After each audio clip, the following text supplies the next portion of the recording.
अगर हम अपने आगे ब्रह्म ऋषि लगाते हैं तो ब्रह्म ऋषि का तात्पर्य क्या होता है? ब्रह्म ज्ञानी। ब्रह्म इस प्रकृति को की रचनाकार को कहते हैं, और उसकी रचना के रहस्यों को यदि हम ना समझ सके, और जो अज्ञानी अपने आत्मा की रहस्यों को न समझता होगा, जिसने अपने समस्त चक्रों को न समझा होगा, जिसने सातों चक्रों को जागृत ना किया होगा, मैं कह रहा हूं यदि वह अपने आगे ब्रह्म ऋषि शब्द संबोधित करता है तो वह अधर्मी है, अन्यायी है।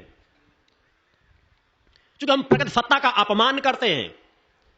हम कहीं पर भी अगर अपने आगे ऋषि शब्द जोड़ देते हैं तो ऋषि पूर्णत्व का प्रतीक होता है, चैतन्यता का प्रतीक होता है, सत्य का प्रतीक होता है। मगर इन शब्दों को मैंने बार बार कहा, शब्दों का उपयोग होता गया मगर शब्दों की गहराई उनके अंदर नहीं रही। अनेकों धर्माचार्यों को देखते होंगे, हरे के सामने, अनेकों के सामने ब्रह्म ऋषि, अनेकों के सामने योग ऋषि, अनेकों के सामने क्या क्या लिखा होगा। आप कहेंगे गुरुजी आपके सामने भी योग ऋषि ब्रह्म ऋषि लिखा रहता है? तो मैंने कहा हां, मेरे शिष्य मेरे सामने आगे पीछे लगाते हैं, अगर ना भी लगाए तो मुझे कोई आपत्ति नहीं, मगर मेरे लिए ब्रह्म ऋषि शब्द भी छोटा है।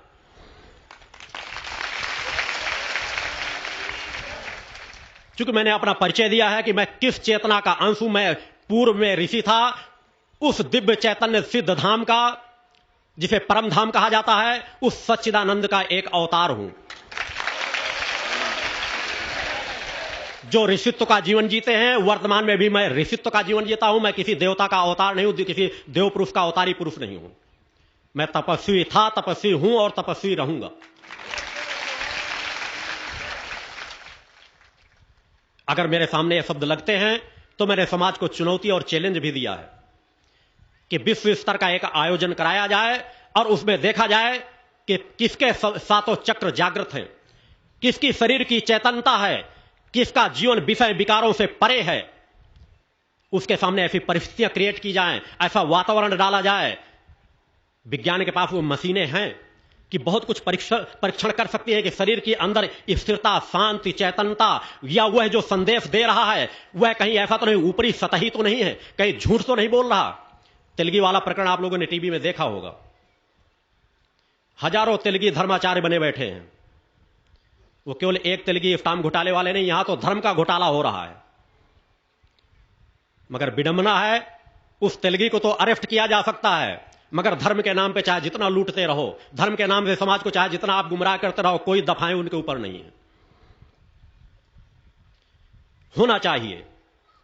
मेरा कहना है कि उससे बड़ा समाज को, जो लाखों लाखों समाज को गुमराह कर रहे हैं, लाखों लाखों समाज को खाई की ओर भेज रहे हैं, उन पर कहीं ना कहीं किसी न किसी बिंदु पर विचार होना चाहिए कि हजारों अपने आप को परमहंस, योगी राज, अनेकों नाना प्रकार संबोधित करते हैं, तो सत्य क्या है? सत्य किसके पास है? लाखों लोगों का, समाज का पैसा बर्बाद करते हैं, समय बर्बाद करते हैं, उनको क्या वह चेतना दे पाते हैं?